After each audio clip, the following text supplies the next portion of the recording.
Hello crafters, welcome back to my channel Avanti Morocha. In this video I will help you understand the changes that Cricut Design Space has been through in 2026. No doubt this year updates to Design Space have been the most noticeable yet. So if you don't use your Cricut machine so often, you are probably feeling a little lost.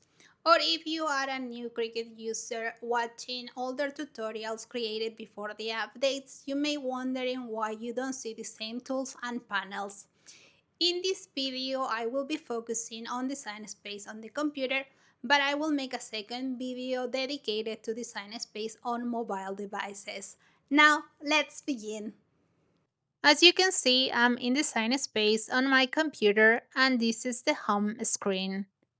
On the top bar towards the right hand side, it's very important that you select the Cricut machine you are using. On the far right, you'll see your Cricut username, and just below it, you'll find the menu with several options. The most important one is settings. Always make sure your version of Design Space is up to date. Personally, I recommend using the live version because it's the most stable. On the home screen, you'll also find buttons that take you to different preset interfaces, along with the blank canvas option. There are preset interfaces for vinyl decals, iron-on t-shirts, stickers and labels, and more. One important thing to remember is that when you choose one of these preset interfaces, the canvas will only display the tools and panels needed for that specific type of project. On the home screen, you will also find your bookmarks, recommended content, ready to make projects, and more. I especially recommend browsing the ready to make projects because, just like the name suggests, they're already designed and ready for you to make. Most of this content is exclusive to Cricut Access members, but there are also free images and ready to make projects available. To begin, you can either click on one of these project buttons or simply select New Project.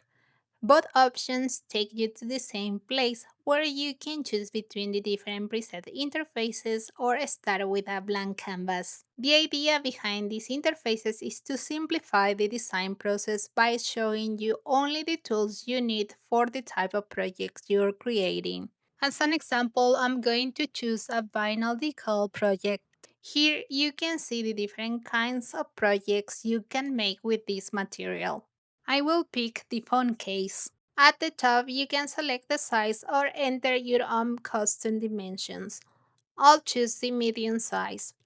Now we're on the canvas. You will only see the tools and panels needed for this type of project. For example, you won't see the sticker panel because it's not relevant to the adhesive vinyl projects. You can use images from the Cricut library, which requires a Cricut Access membership, although there are some free images available. You can also upload your own images.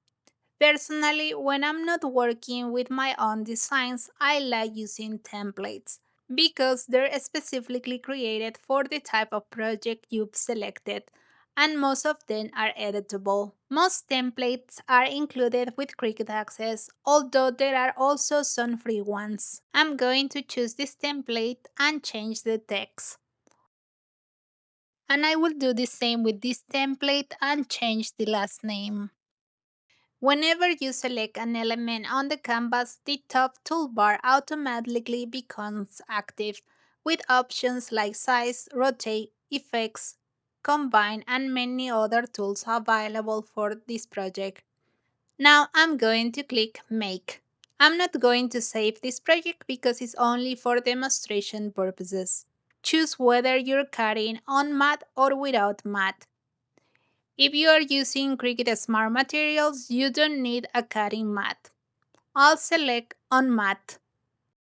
Here's my single design. Let's say I want to make 18 copies.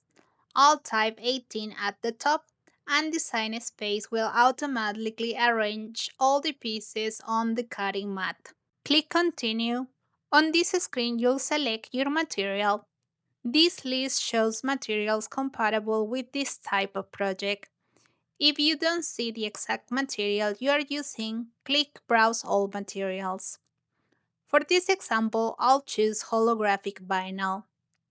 On this screen, you can adjust the cut pressure.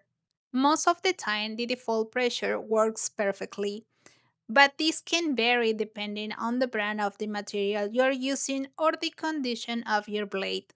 That's why I always recommend doing a small test cut before starting an important project. A test cut can be as simple as cutting a small circle. Depending on the result, you can increase or decrease the pressure. Finally, install the fine point blade in your Cricut machine and send the project to cut. Now I'm going back to the home screen to show you the iron-on interface. Here you can choose between men, women, child and youth shirts or a baby bodysuit. I'm going to pick the child and youth shirt. At the top you can select the size. Then click Start Designing. Again, you only see the tools and panels related to iron-on projects. Now you can choose whether to use a Cricut library image or upload one of your own images, including designs you've purchased online. Once again, I'm going to use a template because the artwork is especially designed for this type of project and most of them are editable. I'm not going to modify this design although it's editable, but before I send it to cut, I'm going to attach the layers. Click Make. Choose whether you're cutting with or without a mat. Keep in mind that if you are using a smart material, the smallest size you can cut without a mat is 6 inches by 13 inches. I'm going to choose on mat. Since this project uses iron on vinyl, Design Space automatically mirrors the design. If you like to make additional copies, simply enter the number of copies at the top. Continue. Now select your material. If you don't see it listed, click Browse All Materials and choose the one you're using. On this screen, you can also adjust the pressure if needed. Finally, install the fine point blade and send the project to cut. Now, let me show you the stickers and labels interface.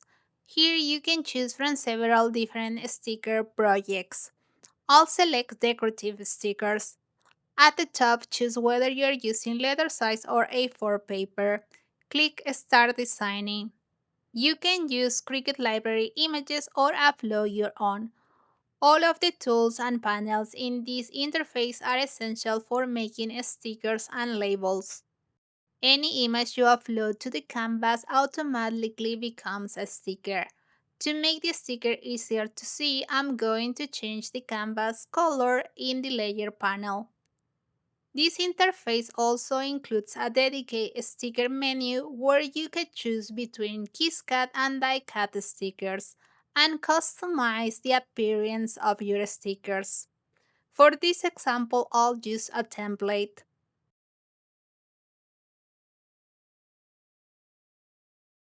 Most of the text in these templates is editable. And you can also switch the images inside the sheet. You can use images from the Cricut library or use your own. I'm going to modify the dimensions so I can fit two sheets in one page. This type of sticker sheets use two different cut types. The background gets a die cut while the individual stickers get kiss cuts. Now click Make. Since this is just a demonstration, I'll choose the option indicate that I have already printed the design. Now select the material you're using. In this interface, most of the available material are Cricut materials because Cricut tests the cut settings using their own products. In this window is where you can adjust the cut pressure. As I mentioned, these stickers require both a kiss cut and a die cut. I highly recommend doing a test cut because your ideal settings will depend on the sticker paper you're using. Personally, the default pressure works well for my kiss cuts, but I increase the pressure for the die cut. Then simply send your project to Cut. Keep in mind that using these preset interfaces is completely optional. If you prefer, you can always work from a blank canvas. This is ideal if you like the classic design space experience and want to access to every tool and panel from the very beginning. Many long-time Cricut users prefer working this way because they're already familiar with every feature in the software. I hope you like this video and find it helpful. If you have any questions, leave them in the comment section. And that's all for today. See you in the next video. Ciao, ciao.